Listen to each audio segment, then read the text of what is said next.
Hi, everyone. It's Raghu, and I'm back with Mindrolling and a new friend who I just said, you're brand new, but I already know you. Kelly Carlin, welcome to the show. Thanks for having me. It's a real honor to be here. So, Kelly has a great book. It's called A Carlin Home Companion, Growing Up with George. I don't think there's anybody out there who doesn't know who George Carlin is, but after reading the book and and you meeting people, like trying to get a ticket out of Hawaii, right, when your father was passing, so you never know. Uh, Yeah. but but George is an icon, and the way in which he told the truth and made us laugh, that combo was unique in our annals of entertainment for sure. Yeah. Yeah. His particular brand of truth telling, I think of there were others out there, certainly Pryor being another one, could make you laugh and speak truth. But Richard's truth was from a slightly different angle, of course. But yeah, my dad had a way of always saying things that you've after you heard it, you would go, "Oh my God, I've been thinking that forever, but I've never actually even articulated it to myself before." Yeah. I always had a joy when I'd go and see his taping of his specials because he would always blow my mind. Like one thing would completely blow my mind, and I'd walk out of the concert in some sort of like heightened state of awareness because he had just opened another door of perception through his Mm, insight. Yeah. mm, yeah. Oh boy. I mean, now we all have difficulties in our lives, and we all have a whole pile of dukkha suffering that is inimical to our existence as humans. But yeah, you had a. I mean, I thought I had a big pile. Yours was bigger than my pile, I think. I think each of our piles are our piles, and Yeah. it's ours to sort through, and ours to use for fertilizer, some of it, and some of it's to, you just throw it out and go, I don't need that anymore. And then some of it you hand back to the rightful owner. Yeah.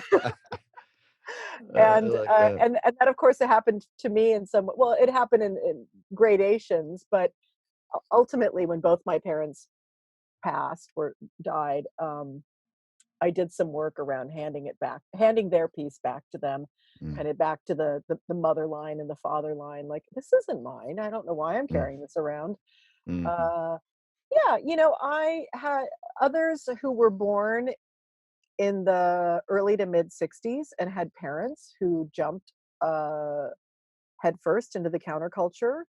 Also, I've met a lot of us out there. We were raised by wolves, kind, loving, insightful, funny, creative wolves, but nonetheless, left to raise ourselves in many ways. And so that was a piece of it for me, was addiction and alcoholism. And then the other piece is that strange visitor I call fame that mm, really um, does a job on you, growing up in the shadow of that without mm. you even realizing it, until you wake up one day and see it for what it is. But that's a weird one too.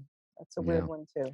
Yeah, and it's well spelled out in the book, Hmm. in all of its light and shadow. Yeah. But one thing throughout the book, and especially through, your parents did get cleaned up after some time, quite Yeah. some time. But even in the midst of it all, and you had a family that had love, Yeah. right? Yeah. That's a huge difference.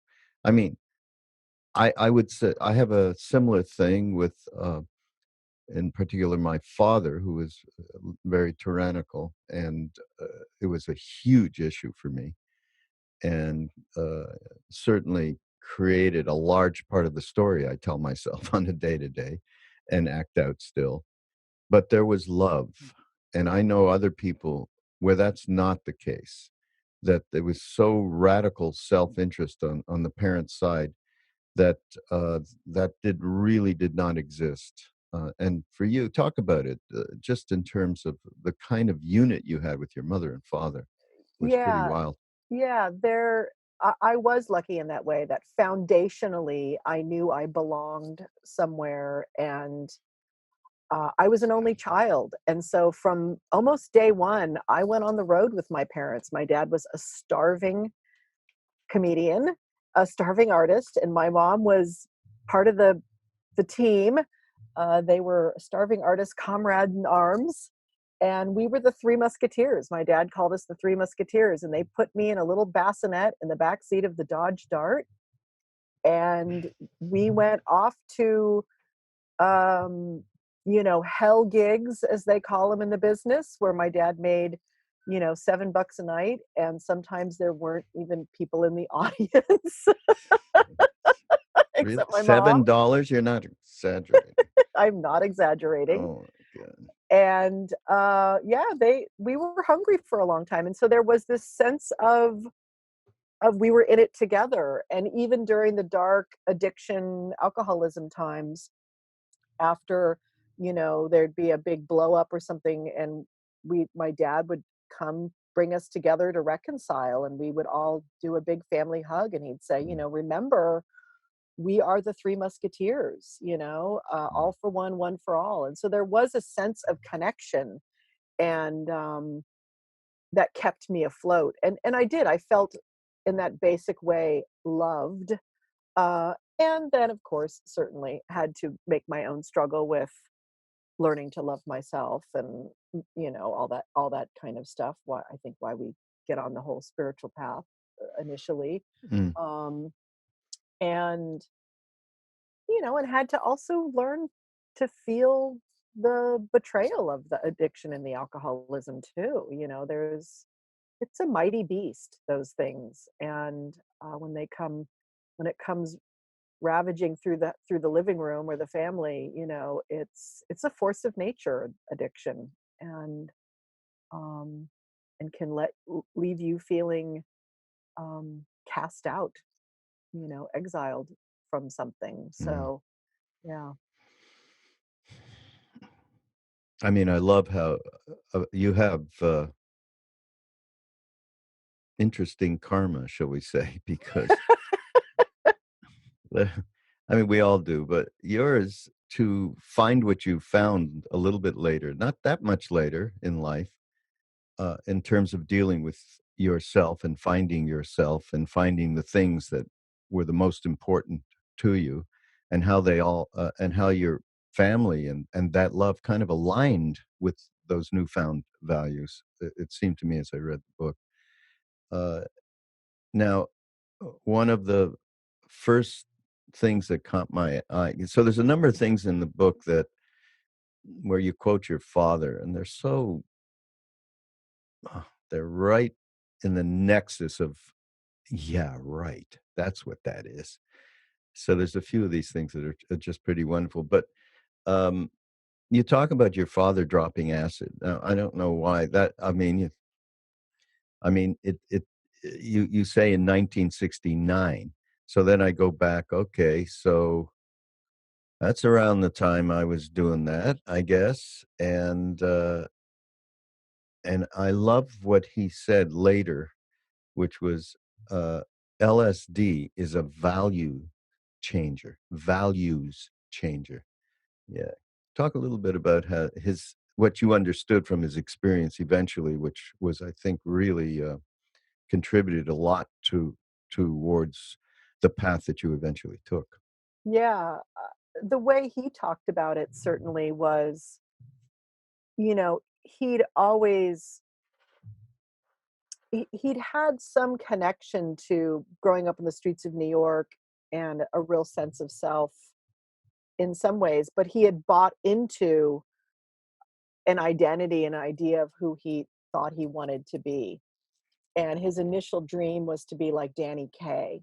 Mm. You know, I can't think of a squarer guy than Danny Kaye, but my dad's, 8-year-old self saw him on the screen and saw his articulation and his comedic ability. And, my dad was already Danny Kaye in some ways. So he was an amazing early child genius with this kind of stuff. And so he took that road. He bought into it. He bought into the suit and the tie and the short hair and the route to get there. Like he was trying to get to the place where he could be himself. I think that's ultimately isn't that really what we're all doing all the time is, oh, I'll just get on this path and eventually I'll get to be myself, not thinking we actually have permission today. And in 69, he was getting already personally fed up with being put into a box of the hippy dippy weatherman everywhere he went, and dropped a lot of acid that year, from what I Oh, yeah. understand, from what I read about it. He never Mhm. told me, but when I read about it from even in his memoir, um, dozens of times, and it did it let him see that he was living by false values. It was a false self. He saw the false self so clearly and saw that he himself wasn't even in his act as an artist. He wasn't even an artist. He was just an entertainer at that time. And he saw that he wasn't even present. And he had some profound awakenings, during some of those trips. And we moved to Venice Beach we were in a rental in Beverly Hills and living the perfect kind of life. And then we moved to Venice and he grew his hair out and Class Clown and Oh, yeah. FMAM came out and he was dropping a lot of acid and they were doing a lot of that stuff down there. And um, I remember him telling me, him seeing a tennis shoe in the gutter somewhere and him knowing that he was no different than even that object. Like he saw that he was everything in the universe, and that if he's everything in the universe, then there is nothing to be afraid of ever. Mm.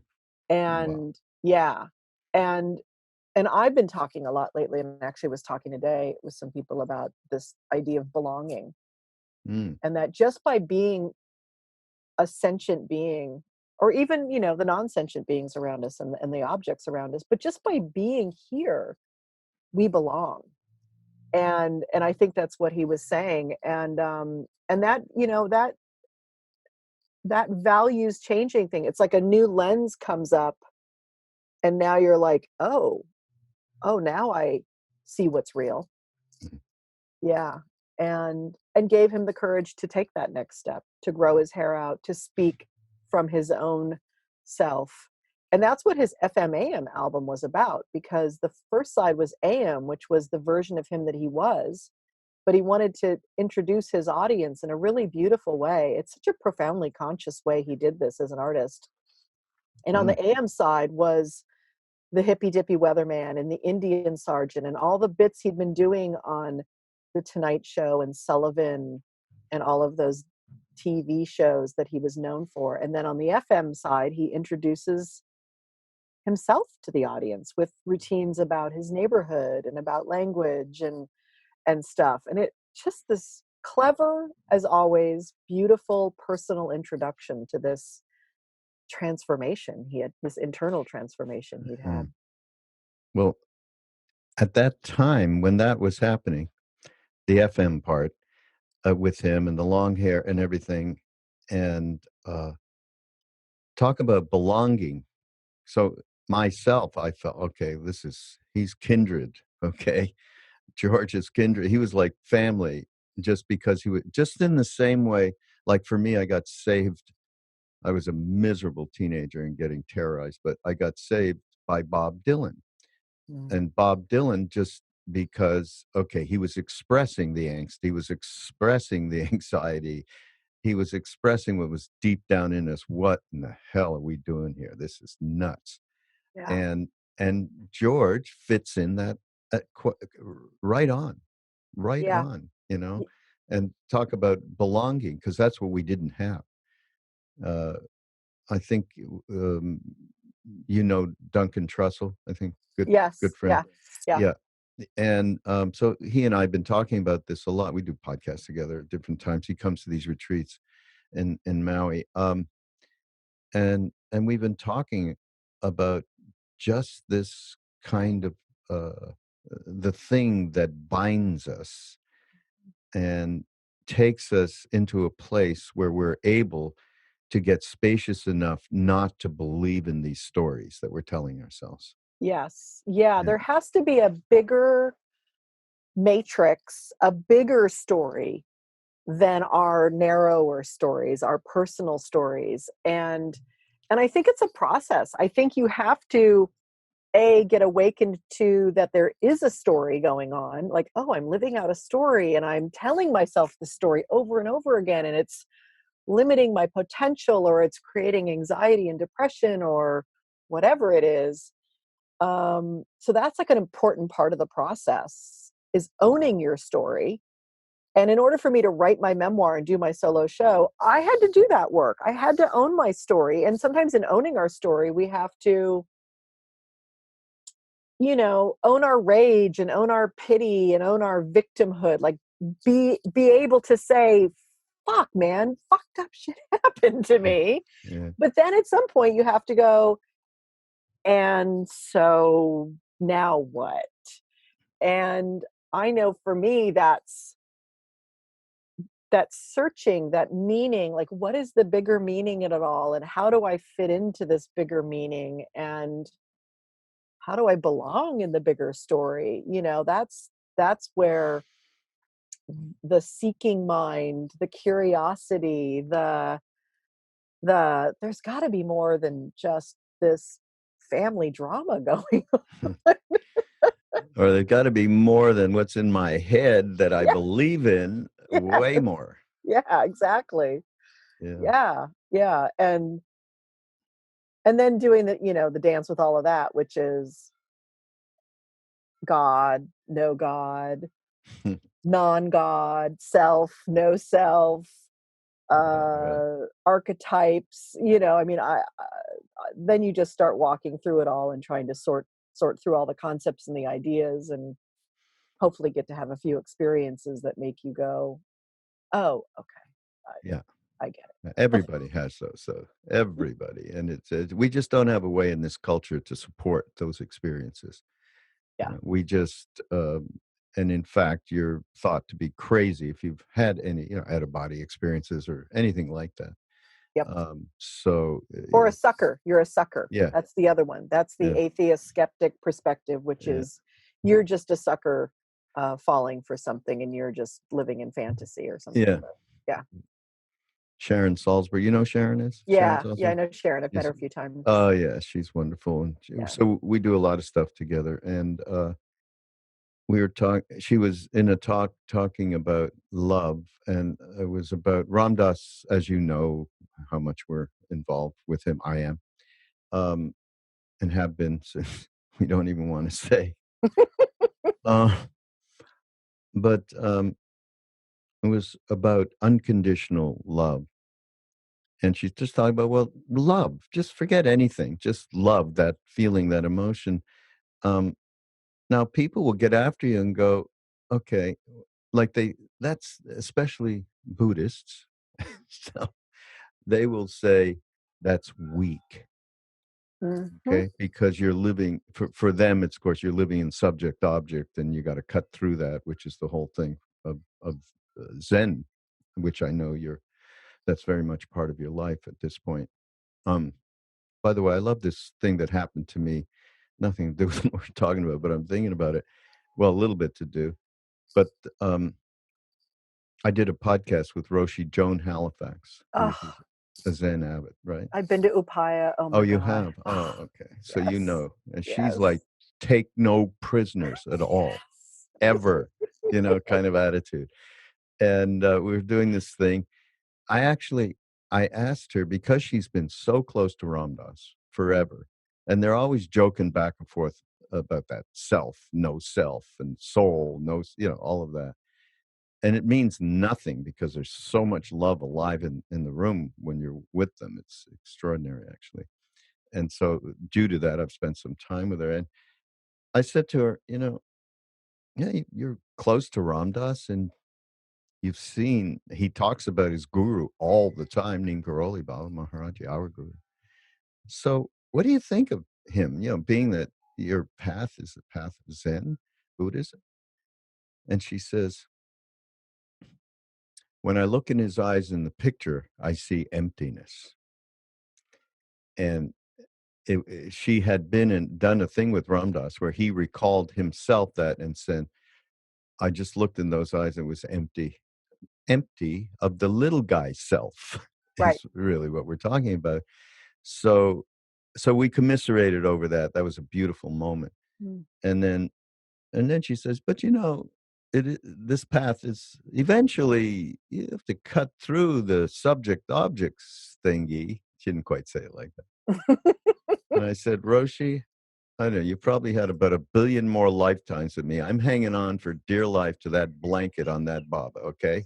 She laughed. She loved that. Yeah, it's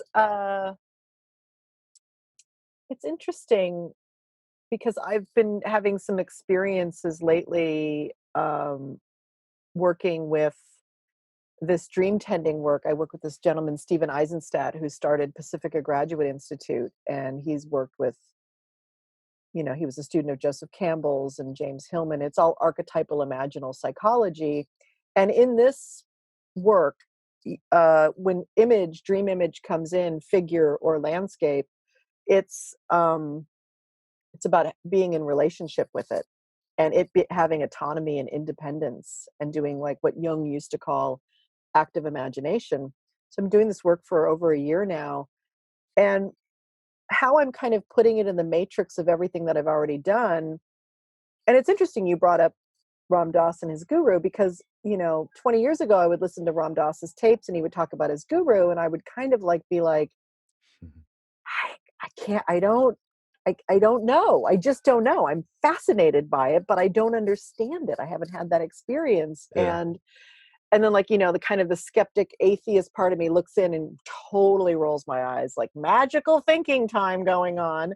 But I have to say, after doing this dream tending work and being in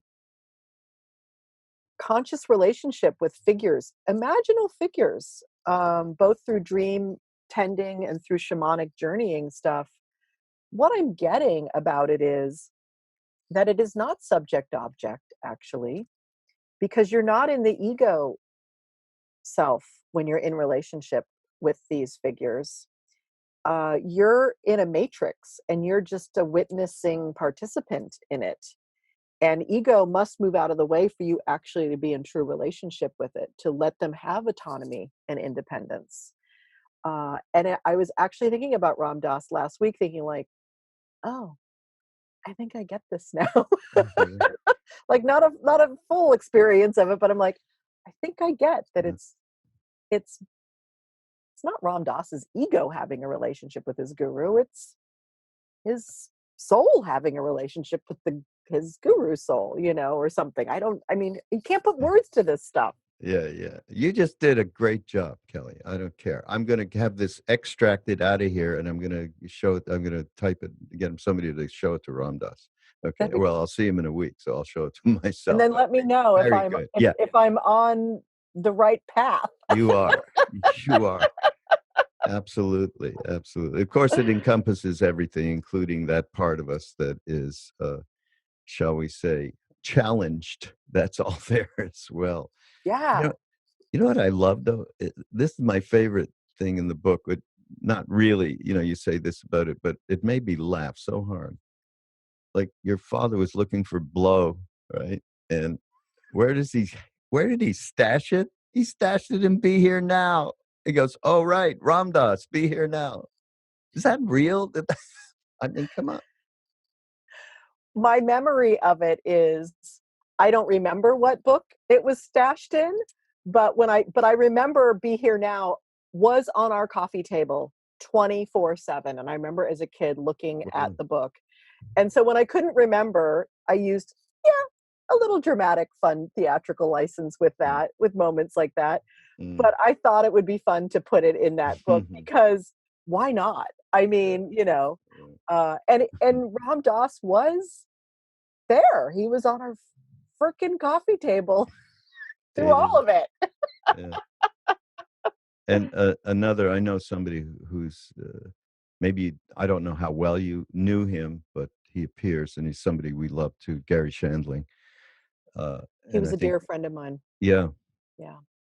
So one time, Gary, not that long ago, maybe within 2 years before Gary died, Judd Apatow wanted to talk to Ram Dass.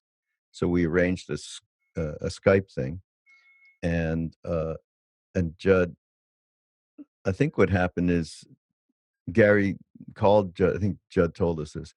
He said, "Well, what are you doing?"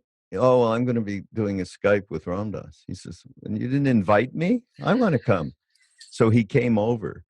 Like Gary was a mentor to Judd Apatow and a close friend. And so we did this incredible Skype thing, which Judd included in the Gary Shandling. Yeah, there's a small DVD. clip of it in the it's in the documentary, the full documentary too. But then he put the whole thing on the DVD. We did. Oh, okay. I'm gonna have Although to get the DVD he never sent me one. I gotta get that. But there's just this beautiful part in it. Well, you saw it. I think this part's in it. Maybe not though. Where he gets on Gary. "Hi, Ram Dass." He says, "Do you know who I am?" So sweetly, like with no airs whatsoever. And Ram Dass goes, "Gary, I know who you are." That was worth the price of admission for me. It's so great. What a great person. Yeah, and Gary. Talent. It's my favorite show, the Gary show. The fake interview show. Whatever. Yeah, he came to my dad's memorial. I didn't know Gary before my dad died, and he right away was one of a few comedians who said to me, "I'm family and I'm here for you." And Gary was the one person I could go to and kind of unpack my dad's stuff in a private way that I wasn't ready to unpack publicly, my own struggling with it. I mean, obviously I missed my dad dearly, but my struggling with finding who I was outside of this relationship now. And so Gary was a steady person for me. And he and I did not know he was a practicing Buddhist until I met him and we started talking about it. And he didn't really share that publicly. And I'm really glad that Judd brought that side to Gary to the world, because Gary was such a questioner about everything. And he was a mentor and a friend, and this Zen voice would, and then he would be so absurd and funny and and neurotic, like as neurotic Jew as possible. Yeah. All the way. Oh, totally. All the way. He owned it all. He played all the keys. Yeah. Yeah. But he was a real practitioner, my understanding. He was. He really sat. He really sat. Bullshitting. And he when Thich Nhat Hanh's community wanted to buy property here in California for their in America thing, he donated the land to them. Really? Wow. He did. That's generous. That's wonderful. Yeah, truly amazing. Of course, the other, he's not that much in the book, Richard Pryor, but he's kind of throughout the book in a way, because of for me, they were parallel. There were people I looked to and went, okay, truth sayers. I want to just read this one thing you put in the book, which is from George at Carnegie Hall, and it has to do with Richard. It's just funny. "I would like to bring you up to date on the Comedian's Health Sweepstakes as it stands now. I lead Richard Pryor in heart attacks, 2-1. However, Richard still leads me 1-0 on burning yourself up." Well, the way it happened was, first Richard had a heart attack, Then I had a heart attack. Then Richard burned himself up. Then I said, fuck it. I'm going to have another heart attack. Oh, God. It's so I wa- genius. You know what? We're in the middle of a podcast, so I'm going to ask you this. I don't care. Can we play a little something of George, a clip or something? Please, yeah, go ahead. Yeah? Of course. Okay. Yeah. We're gonna do it then. I love that. That'd be awesome. Dad would be happy with that. Oh, so great. Yeah. Um, uh, am I off, or maybe a first? Not. I don't know. Awakening's too weighty a word here, but there was something around Shirley MacLaine and her book Out on a Limb that did something for you, right? What Yeah. happened there? Yeah. I was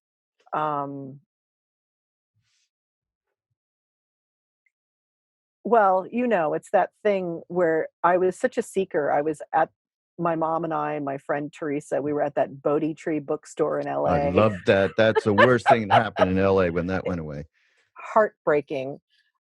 They're just voraciously new aging my way through my 20s, trying to find answers, trying to find my feet on the ground, really. And then that Shirley MacLaine book happened, and you know, uh, sh- she was out there, and yet it was like, Wait. oh my God, I want to have some of these experiences and these things, um, and then so she becomes like this icon of seeking person for me, and fascinated by her, and then I go to the American Comedy Awards, and my dad's like said, oh, Shirley MacLaine's here and I want to introduce you, and I'm like, oh, the goddess is in the house.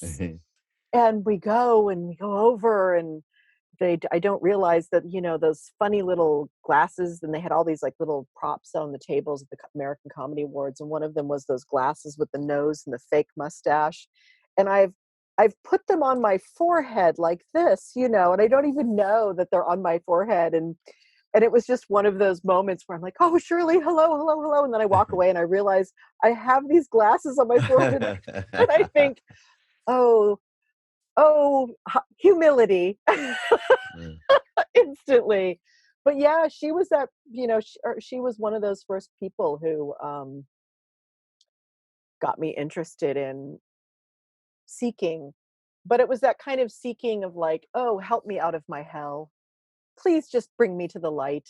I don't want any shadow. I don't want to deal with the hell. I just want to go towards the light and towards peace and being and beauty and all of that, which I think is an initial pull for most people, for a lot of people in their spiritual life, Um, and so yeah, and then my mom died, and a whole nother consciousness came into my being, and I had quite an awakening on the day of my mother's funeral.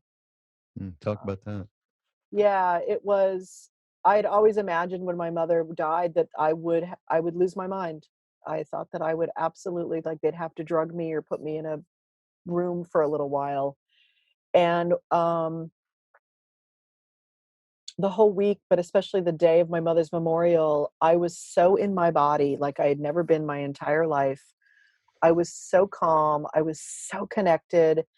And I was holding the space for family and dear friends. My mother was an AA sponsor and had a lot of people that she had been the mother to.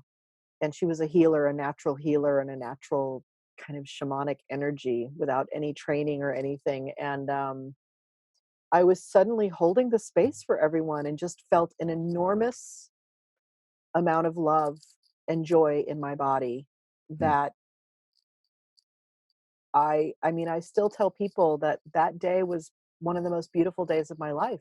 I met some sort of love consciousness that day. I got, and I talked about it in her memorial. When I got up there, I talked about how Joseph Campbell talks about how you have to, joyfully be with the sorrows of the world. And there was this real sudden holding the tension of the opposites and being in the polarity of the deepest loss and grief I'd ever had in my life. Half my body had been cut off, it felt like.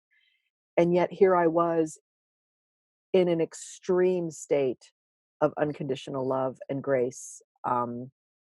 And my mother, the day after she died, she came to me in the shower and put her arms around me. And I'd never had an experience like that, and I called it my Shirley MacLaine experience, Mm. but I remember jumping out of the shower after my mother had come to me and said to me, "You're gonna be okay."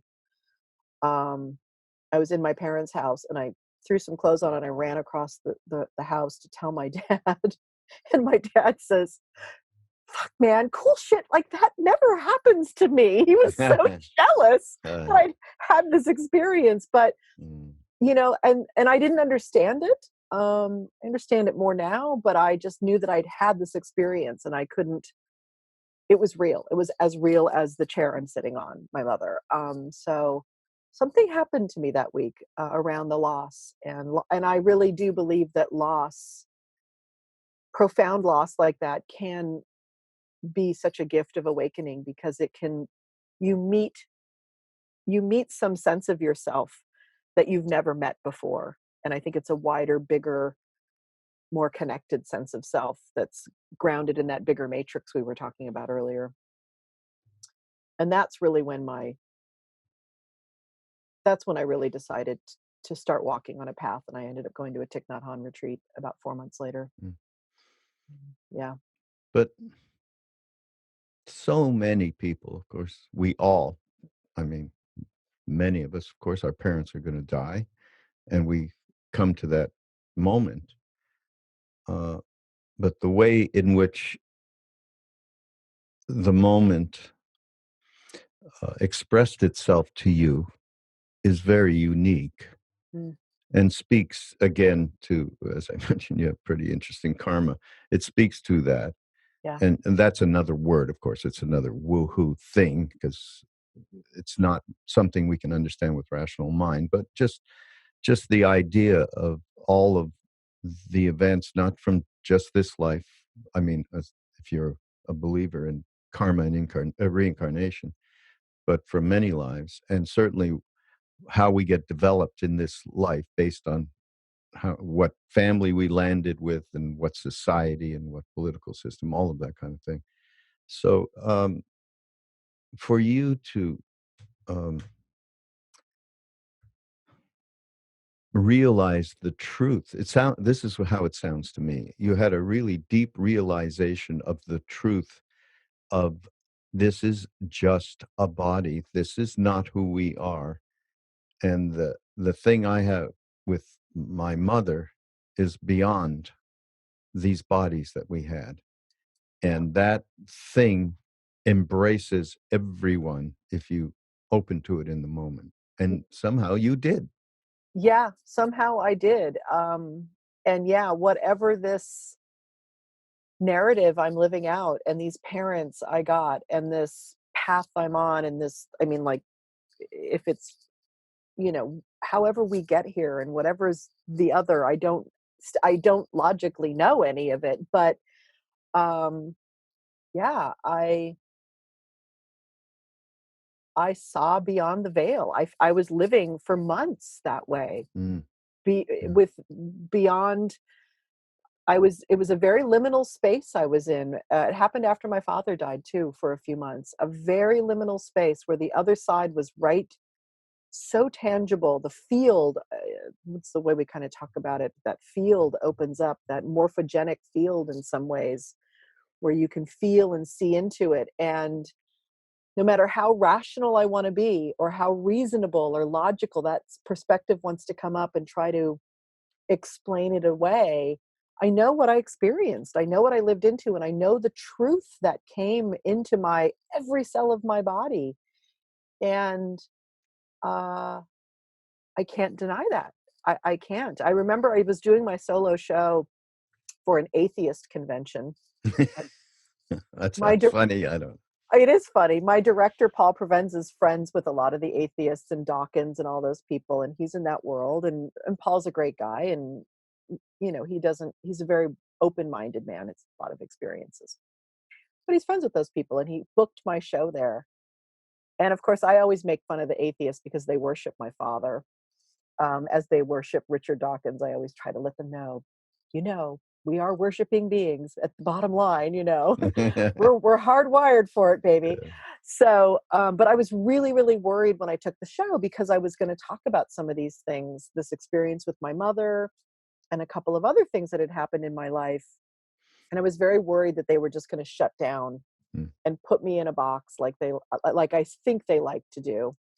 And Gary Shandling, had a lot of anxiety about this show. And Gary said to me, Kelly, there's a lot of IQ in that room, but there's not a lot of EQ. And you bring the emotional intelligence. So bring that to them. They're in great need of it. It's a great gift you're giving to that audience. And so I remember standing backstage, and it was a real moment for me as an artist too, because I know my dad had been on his own path as an artist, having the courage to speak more and more of his truth. And I really saw this as a crossroads for me as an artist. Like, this is my story. No matter what, I felt my mother's arms around me in that shower. I had this expansive consciousness raising thing that happened because of this. I'm here to tell my story. And it really helped me claim my own experience around it and not having to explain it. And I went out and I did the show. I got a standing ovation, 500 atheists, really? Standing ovation.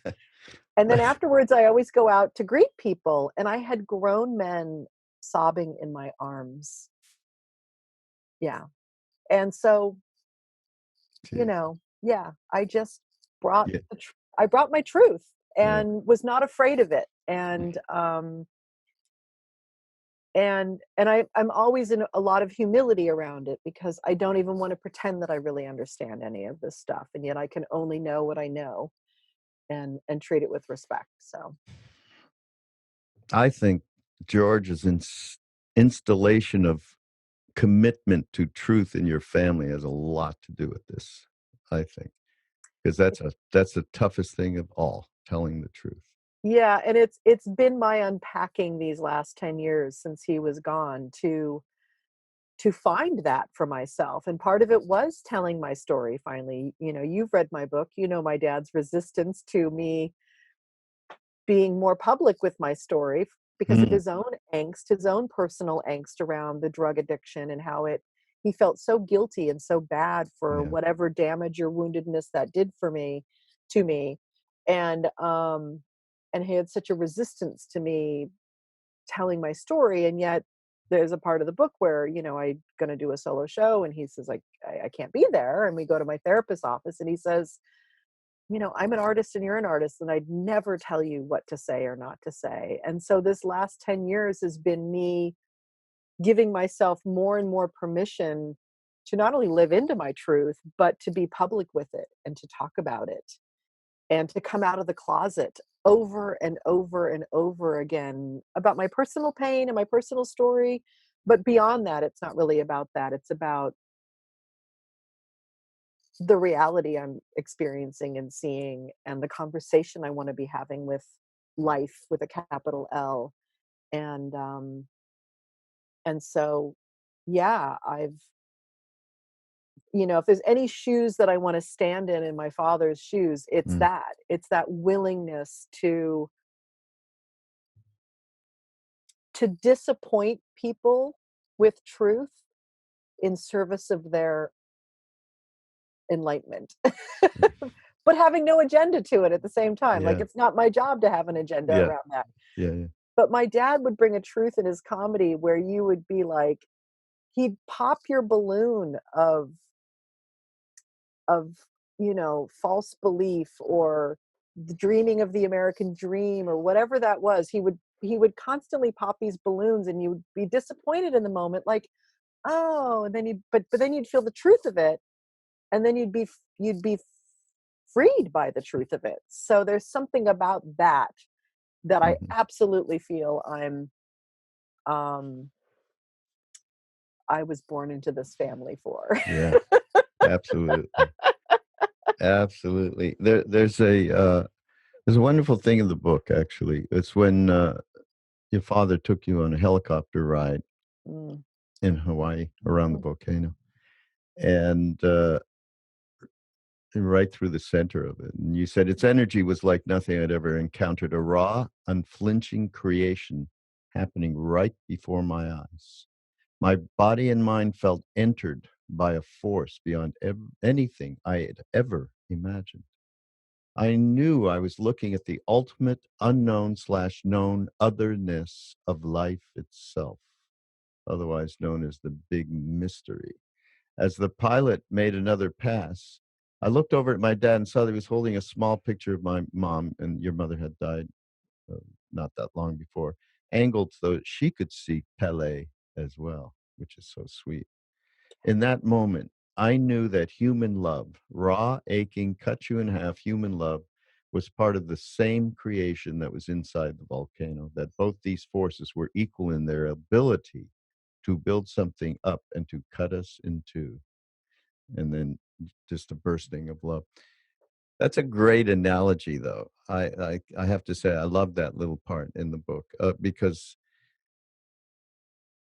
the mystery that you describe of what that is, the power of it, and the fact that and I have to just use unconditional love, not the business love that we all have going in our lives, but that unconditional where you're not looking for anything in return, and that purity contained in that with that analogy of Pele. That's really wonderful. Just had to say that. Okay, Thank you. like I really appreciate that. It's one of those passages when you write it, you just bow down to yeah. the muse because it just pours through you. Yeah. So I think your experience with Thich Nhat Hanh in Santa Barbara when you went to that was probably elemental, very much maybe like when I went to India and followed Ram Dass and met Neem Karoli Baba. Uh, just I think that has to be part of a big part of what's where you are now and who you are now. No? Yeah. It was uh, a surrendering into community that being an only child and my dad being such a rebel loner artist, not something naturally was, trained Mm. to do or born into do, and always being an outsider and going to that retreat in Santa Barbara. It was in 97, the fall of 97. And while we were there, Princess Diana died. It was really just a weird thing. My mom had died only a few months earlier. But it was my coming out as a person, a seeker. I remember Mm. being terrified to tell my husband and my dad that I was going to a Buddhist retreat, and they all looked at me like, "Okay." I'm like, what was I so afraid of?" It's so funny, the stuff we put into our heads. Yeah. And going there and there being 1,200 people there and like them all, if anyone listening's been to a Thich Nhat Hanh retreat, as long as sing-songy camp songs. And the first day I'm sitting there going, "Oh, I don't want to drink the Kool-Aid. I'm really afraid." And very resistant and very judgy. And then the next morning, I went on a walking meditation with Thai and the nuns and the monks and about 600 or 500 people, however many of us walked, and doing this. I mean, I hadn't even done 10 minutes of sitting meditation in my life. I'd listened to Thich Nhat Hanh tapes a couple of times, the guided stuff, and never done walking meditation. And we walk through this, it's at UCSB, and there's this nature reserve, and we're walking through the nature reserve, hundreds of us walking meditation. Mm. And I look over and there's this fox hunting, and he's like 50 feet away, and he doesn't even notice us. He doesn't even, we are so part of the fabric of the place and so in it, hundreds of us. And I think, wow, there's something to this. And I think it was about on the fourth day I was singing the songs now. I got it. Like I was part of it and I was feeling, there's nothing better than singing with a group of people anyway. But really surrendering into it. And I remember Ty came out and gave a Dharma talk, and I don't even remember what it was about. For 20 minutes, there was an amount of energy coming from him into my body. Some sort of transmission was happening. I didn't have any understanding of it. I just thought, I don't know what's going on, but felt it. And and then joined a Sangha after that, a great Sangha where we all said, we're all the type of people who don't belong to groups. Like every single person in the Sangha was an outsider type. It was great. So it was really perfect. And for a good 5 years, I was a regular sit on my cushion, go to lots of retreats, do silent retreats, putting those hours on the cushion type of person that really helped me settle into my body and really get to enter that matrix of love we were talking about earlier. Mm-hmm. And wrestling with the ego, going on a retreat in the first 24 hours, wanting to murder everybody and eat chocolate. And if anyone had heroin, even though I'd never done it before, I'd probably do it.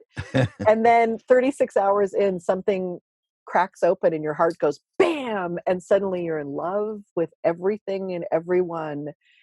And just watching that, myself do that year after year, retreats and stuff, and thinking, wow, I don't understand this, but this is interesting. So, yeah. Yeah, it goes back to for me, the first thing that we talked about, that you talked about, the sense of belonging. Mm.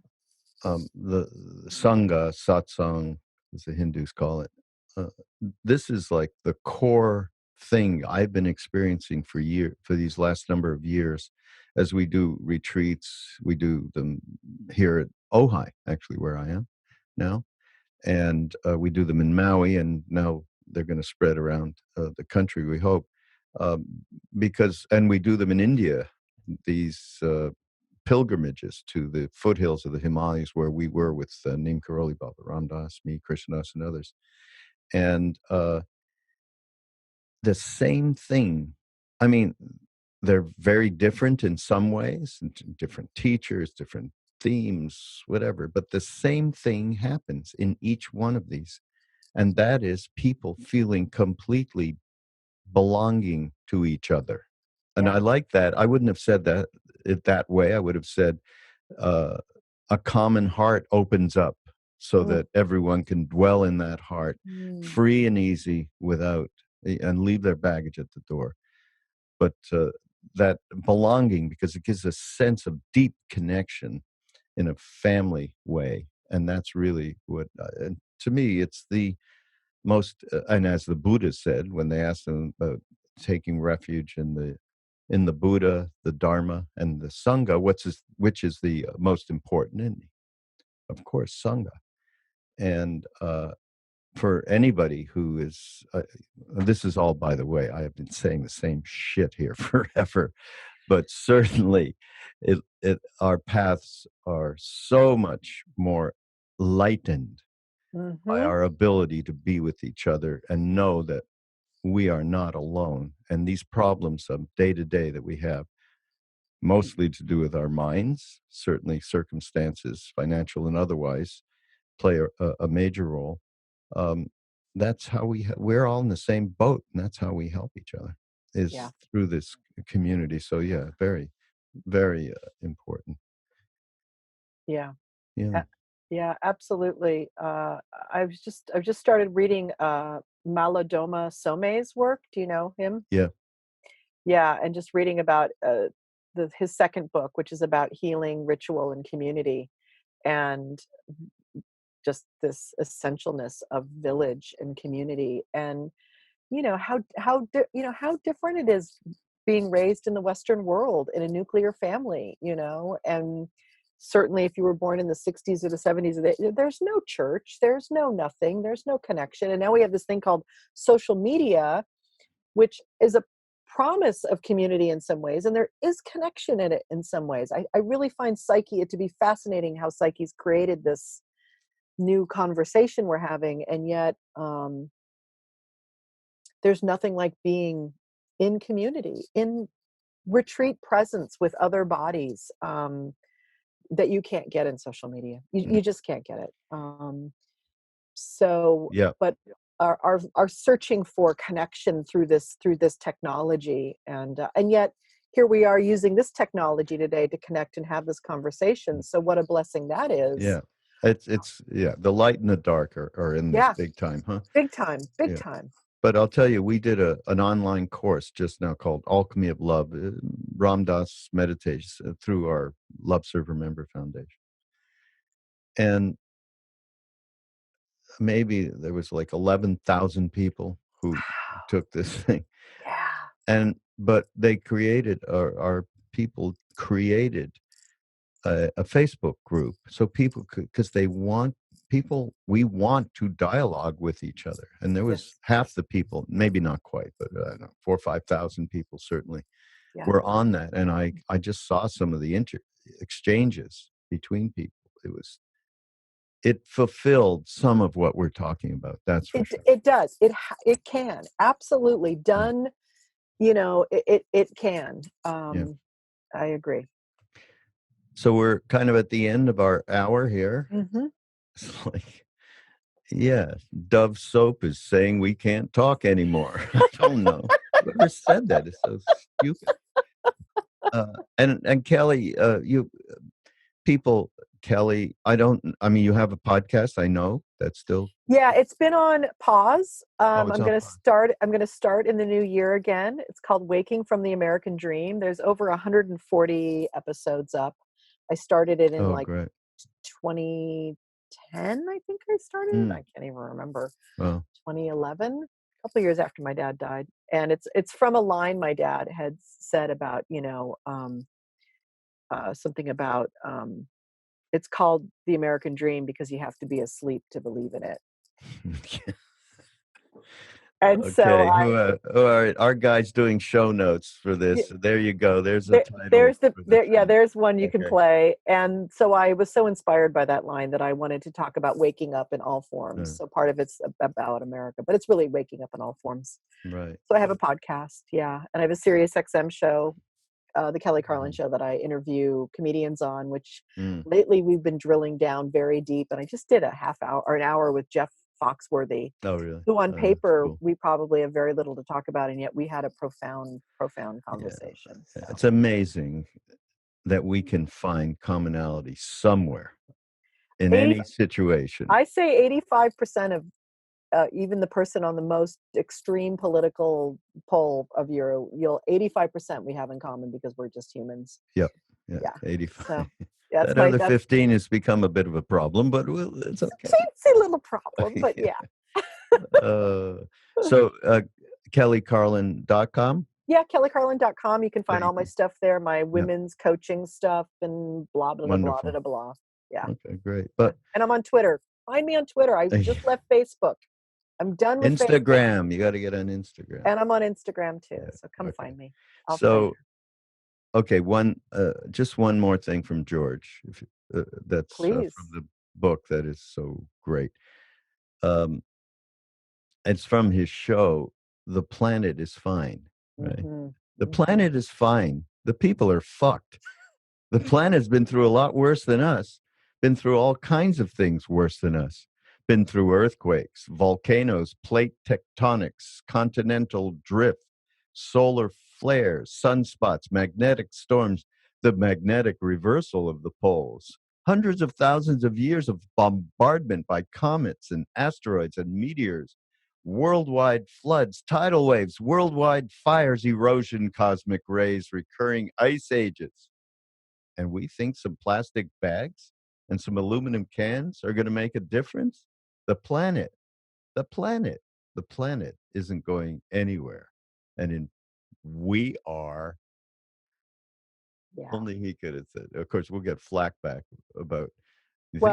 And he got flack for that too. Yeah, I bet. The environmentalists really came down on him for that. And his point was that the yuppies, the people who had started the earth, the forgotten yuppies, yes, they'd turned into the greedy yuppies, and they only wanted to save the planet for their own convenience. Yeah, right. Yeah. Exactly. Yeah. And that's I've actually talked about this very subject with people who are very been doing environmental work for a long time. Yeah. So that's a whole other podcast we can do, Kelly. It is. about that. Yeah. Which, yeah, maybe we should one day. So great to meet you, Kelly Carlin. And we hope to see you soon I again, hope to huh? see you in Ojai. Yes, you're gonna come out here for sure. We're gonna get I, you out here. you're right up the road from me, so I will come and see you. Okay, great. Yeah. So check out show notes and you'll be able to get Kelly's book because there'll be a lovely link there. And also George's, we'll figure out which book. Whoever's going to be doing this, I'm sure is going to say, I like this George book better than that. So you can put whatever you want. And linking up to Kelly. And again, thank you so much for being on Mindrolling on Be Here Now Network. I still like the thing where George found the flow and Be Here Now. Okay, I'm going to believe.